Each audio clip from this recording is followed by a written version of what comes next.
Hi everybody, I'm Rick Beck. It's October in Central Ohio, and while 2020 has certainly not been a year of business as usual, the Ohio State Buckeyes are finally going to play 8 days from today, and things may feel a little more normal. I want to share with you my October update on the condition of the real estate market. We are now 7 months into the COVID pandemic crisis and are able to see some definite trends and patterns. So my last update in August got a little long and nerdy according to some of you, so I'm going to try to keep the big news to the basics and add more local detail at the end. To begin, in overall terms, the housing market has seen a strong V-shaped recovery curve from the effects of the pandemic. This first slide from Realtor.com and compiled by the National Association of Realtors considers the main four components of the housing market. They are demand, supply, price, and time on the market.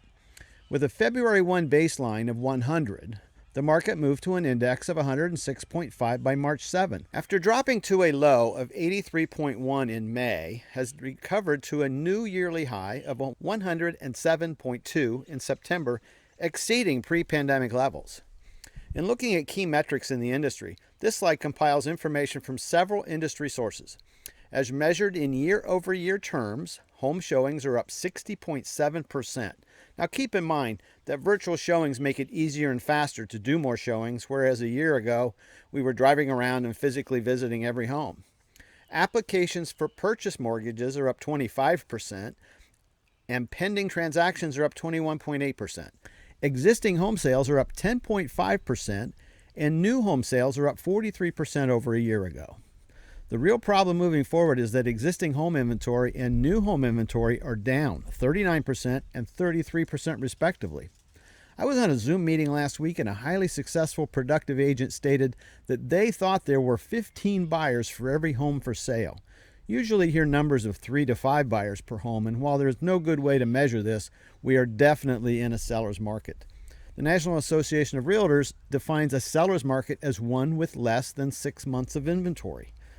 This chart shows the trend over the past 20 years, and we are currently experiencing the tightest market in that time frame. The economy at large is also experiencing a V-shaped recovery in consumer spending.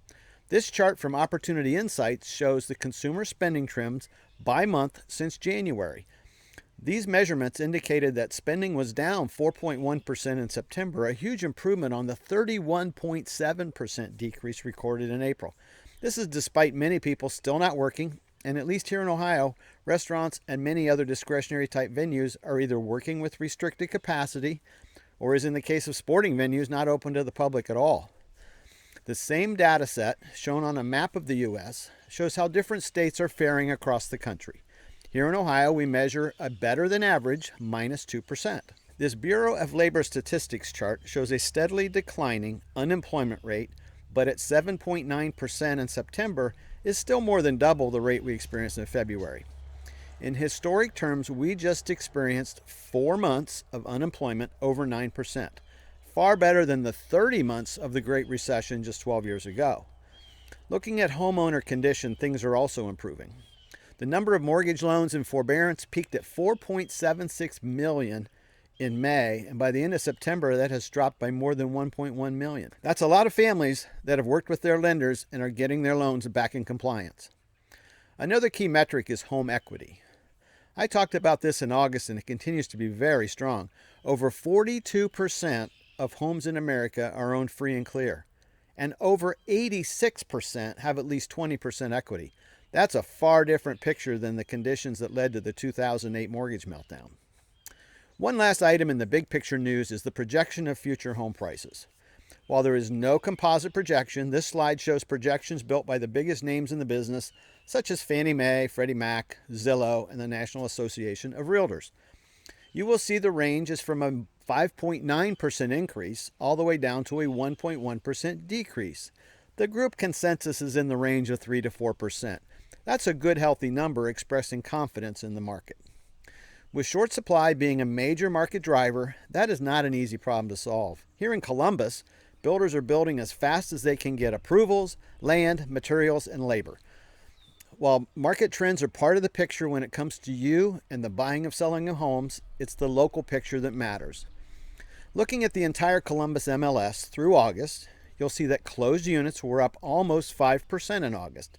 but still behind last year by 1.3 for the year-to-date number. The median sales price was up 13.8% in August to $243,000, while the year-to-date increase is also a very strong 9%.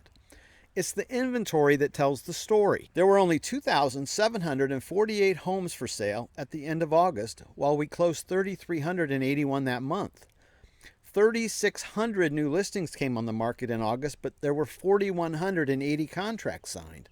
So you can see the market is losing ground on inventory, less available houses each month. This, coupled with the ultra-low interest rates right now, are pushing the prices up. This would indicate a great time to sell, as buyers are, 1, willing to pay more, and 2, can afford more. There are also relatively few homes competing with yours on the marketplace. On the other side of the coin, it's a great time to buy. Every month you wait, the prices are getting higher. Interest rates have never been lower. Long term, would you rather own an appreciating asset with a fixed payment for 30 years or pay rent that goes up every year for the next 30 years? To take a more local look at the market, I selected a sample of cities and school districts in the Central Ohio area to take a look at. First up, City of Pickerington. One of the hottest areas, this city has an increase in closed units of 71.9% in August and is ahead 14% year-to-date. Still an affordable area, the median price has increased 12.7% for the year to $275,000. At the end of August, there were only 20 homes on the market after closing 55 for the month. Unless you're really lucky in finding the right house in this area and you're willing to be aggressive with your offer, your best bet may be one of the new build neighborhoods in this great area. Schools here are excellent as well. Nearby Gahanna, also very interesting. Units sold in this city are actually down 8.2% for the year after being down 5.3% in August. Median price was up 24% in August, making it positive 6.7 for the year. At the end of August, there were only 16 active homes on the market, not even enough for 2 weeks at the current sales trend. This city does not benefit from a lot of new development areas, so you just have to wait for someone to leave so you can move in. This city is the perfect example of the effects of supply and demand. Grove City, on the south side of the market, does have some new growth helping out a little. Units sold were up 8% in August, but still down 2.1% for the year. Median price has grown 8.6% for the year to $255,000. Inventory of homes for sale was 58 at the end of August, still far less than the 81 sold in the same month. Keep in mind as we go through these statistics that a balanced market is one that has an inventory of 6 months of sales. Based on sales to date, there would have to be 350 homes on the market, and we only had 58. The city of Dublin, another high demand market. Closed units were up 56.3% in August, giving us an increase of 5.4% for the year so far. Median prices rose 10.8% in August over last August, and for the year, median price is up 5% to just over $425,000. Again, inventory is the story, with 88 homes available at the end of August, far fewer than the 111 sold the same month. The last area I want to discuss this month is the Olentangy Local School District. So this is one of the largest and most in-demand school districts in the area. Straddling 2 counties and several zip codes, this area is mostly suburban and rural in nature. The zip code in the center of the school district is 43035, Lewis Center, if you're looking it up on a map. There's a lot of new growth in the area, including last year's Parade of Homes location at Evans Farm. Units closed in August were up 15.7% and down 1 unit or 0.1% year-to-date. Median price was up 14.6% in August, and for the year is up 6.2% to $395,000. Homes for sale at the end of August counted 173, still less than 184 closed last month, but at least in this area you do have some variety and something to look at.